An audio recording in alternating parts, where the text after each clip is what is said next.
संत तुकाराम महाराष्ट्र के एक प्रसिद्ध भक्त संत थे, जो भगवान विठोबा विठोश्वर के परम भक्त थे। लेकिन उनके जीवन में भगवान शिव की कृपा और उनकी भक्ति की भूमिका भी महत्वपूर्ण थी। तुकाराम का जीवन इस बात का प्रमाण है कि सच्ची भक्ति के बिना कोई भी उद्देश्य प्राप्त नहीं हो सकता। उन्होंने अपने जीवन में भगवान शिव के प्रति अपार श्रद्धा और विश्वास रखा था, और भगवान शिव ने उनके जीवन में एक चमत्कारी परिवर्तन लाया। तुकाराम की कठिनाइयां और भगवान शिव की उपस्थिति।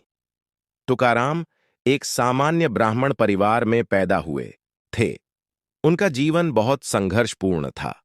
उनका विवाह हुआ था और उनकी पत्नी और बच्चों के साथ उनका जीवन बहुत कठिनाइयों से भरा था।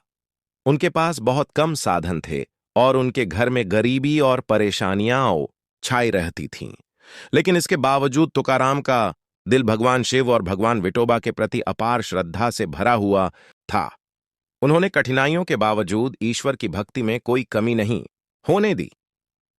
एक दिन तुकाराम अपनी पत्नी के साथ अपने घर में काम कर रहे थे और उनकी पत्नी ने तुकाराम से कहा कि वह घर के कामों में व्यस्त हैं और उन्हें कोई सहयोग नहीं मिलता। पत्नी की इस शिकायत ने तुकाराम को गहरे तरीके से प्रभावित किया। उन्होंने सोचा कि वे एक ईश्वर के भक्त हैं और जीवन में इतनी समस्याएं आ रही हैं। तुकाराम की यह चिंता भगवान शिव के पास पहुंची, क्योंकि उन्होंने शिवजी को अपने मन का दुख बताया। भगवान शिव का दिव्य दर्शन। तुकाराम जब भक्ति में लीन होकर भगवान शिव का ध्यान कर रहे थे, तो एक दिन भगवान शिव का आशीर्वाद उनके सामने प्रकट हुआ।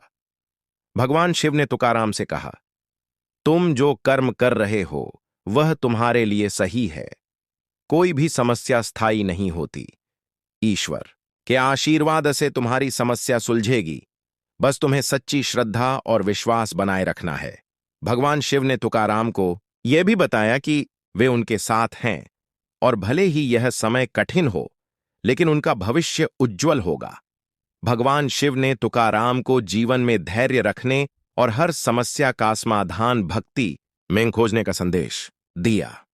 तुकाराम का पुनर्निर्माण। भगवान शिव के दर्शन के बाद तुकाराम के जीवन में एक बड़ा बदलाव आया। उन्होंने फिर से जीवन में सकारात्मक दृष्टिकोण अपनाया और भगवान विठोबा की भक्ति में पूरी तरह से समर्पित हो गए। वह दिन रात भगवान की कीर्तन करते और अपने परिवार के लिए भगवान से आशीर्वाद मांगते थे। धीरे धीरे तुकाराम की मेहनत, भक्ति और भगवान शिव की कृपा ने उनके जीवन को संवार दिया। उन्होंने बहुत जल्द अपनी कठिनाइयों को पार किया और एक